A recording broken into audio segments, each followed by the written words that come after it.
आप फिक्र मत करें, सब ठीक हो जाएगा और ये वक्त भी गुजर जाएगा।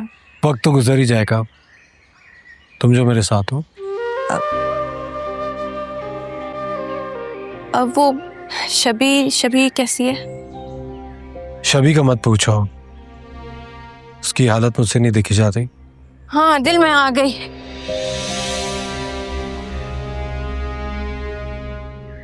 रिश्ता बढ़ाने से पहले शबी के हाल के बारे में सोच लेना। एक आग का दरिया है और ये मत भूलो कि सीनत आंटी का भी सामना करना है। मैं सिर्फ शबी का पूछ रही थी, मैं भी वही समझा रही। अच्छा सुनो, चलें, देर हो रही है।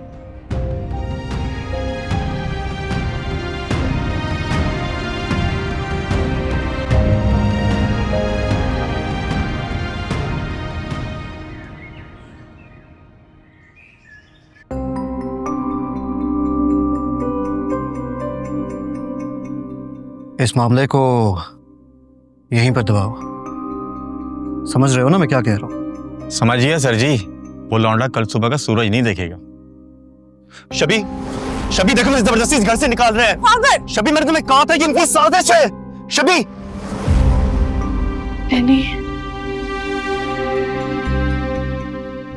ये ठीक है?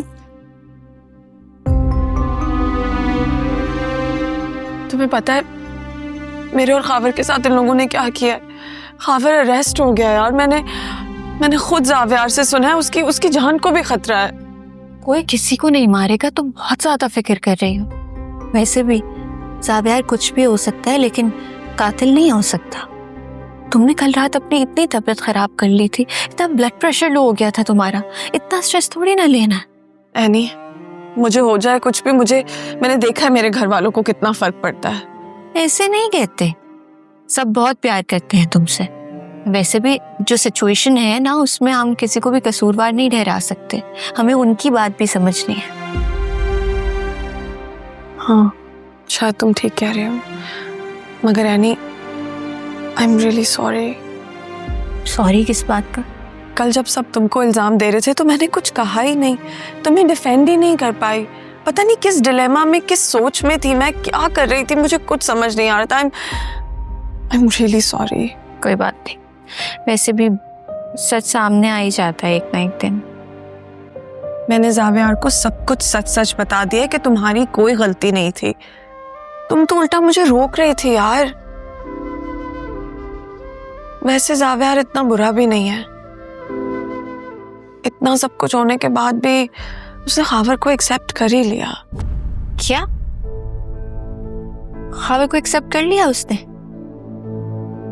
तो जब मैं बोल रही थी तो वो उल्टा मुझे आते। वैसे खैर, सिकंदर अंकल इंतजार कर रहे हैं, हो सकता है कोई गुड न्यूज ही हो। चलो।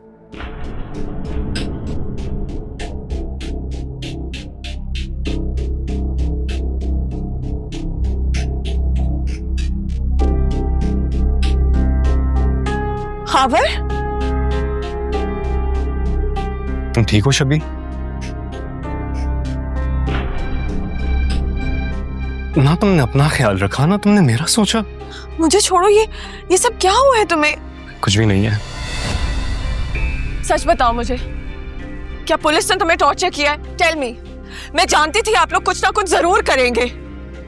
मेरा आप लोगों से रिश्ता है, मुझे सजा दे देते। खावर पे तशद्दुद करने की क्या जरूरत थी? शबी, ये हमारे प्यार की निशानी है। तो पता है, जब पुलिस मुझे मारी थी तो मुझे दर्द नहीं हो रहा था, तुम्हारे तस्वुर से खुश हो रहा था। अच्छा भाई, अभी बैठ जाओ, अपनी ये कहानी बाद में सुना लेना, ठीक है? चलो।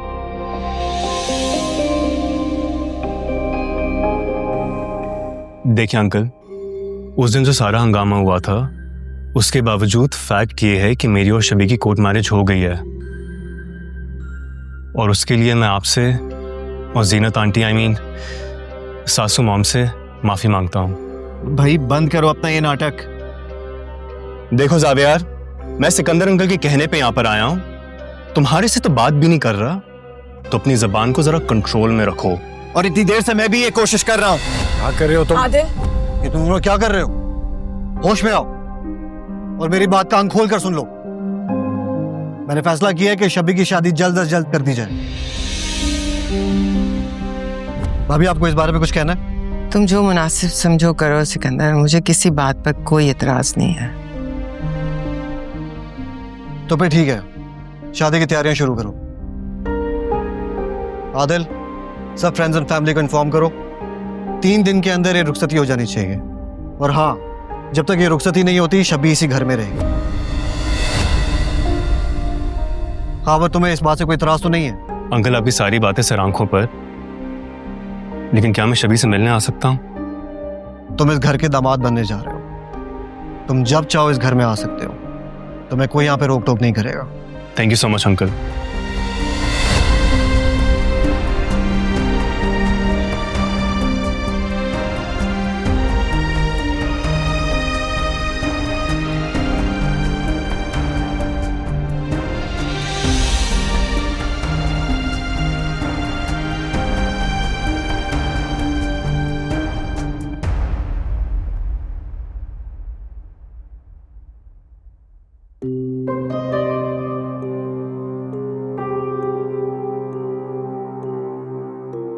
सही है, मैं जिम का ओनर नहीं हूं, लेकिन मैनेज तो मैं ही करता हूं ना जिम को।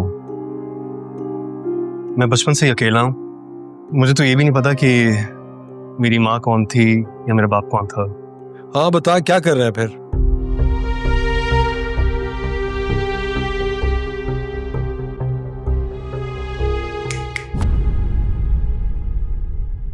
कहाँ खोए हुए हो? इतने डिस्टर्ब क्यों लग रहे हो? ऐसा कुछ भी नहीं है यार, बस तुम मुझे छोड़ो। मुझे ये बताओ कि आईनी को क्यों बुलाया यहाँ पर यार? क्यों ना इनवाइट करो उसे? तुम्हें पता है कि जब हम दोनों आमने सामने होते हैं तो कुछ ना कुछ अजीब हो जाता है आदिल। एक तो तुमने शादी पे उसे बुला लिया। मुझे एक बात बताओ, क्या इस घर में कोई ऐसा इवेंट नहीं हो सकता जिसमें वो इनवाइटेड ना हो? तुम दोनों का आखिर प्रॉब्लम क्या है? मुझे तो लगता है ये लव और ईगो का चक्कर है। किसी भी रिलेशनशिप में अगर ईगो आ जाए ना तो लव बिल्कुल खत्म हो जाता है।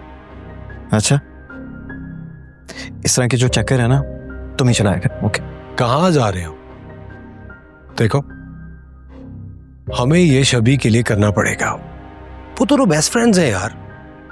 अगर वो नहीं आएगी तो शादी में वो वाली रौनक ही नहीं लगेगी। और तुम अच्छी तरह से जाते हो, एनी की कोई गलती नहीं थी, वो सिर्फ शबी को रोकने के लिए गई थी। अब इस तरह क्यों घूर रहे हो?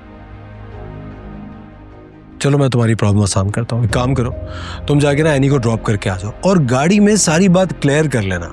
बात खत्म। What? Are you serious Adil? तुम चाहते हो कि मैं उससे माफी मांगू? मैं ये हरगिज नहीं चाहता कि तुम माफी मांगो। मैं अच्छी तरह से जानता हूं तुम में माफी मांगने वाली क्वालिटी नहीं है, लेकिन हमें हमारी बहन शबी के लिए तो ये करना पड़ेगा ना। उसकी दोस्त है। और खुद सोचो, मेरी तरफ से तुम नहीं होगे, उसकी तरफ से एनी नहीं आएगी तो इवेंट में कहां मजा आएगा? अधूरी सी खुशियां होंगी। वक्त ही सही तुम्हें एनी से दोस्ती तो करनी पड़ेगी।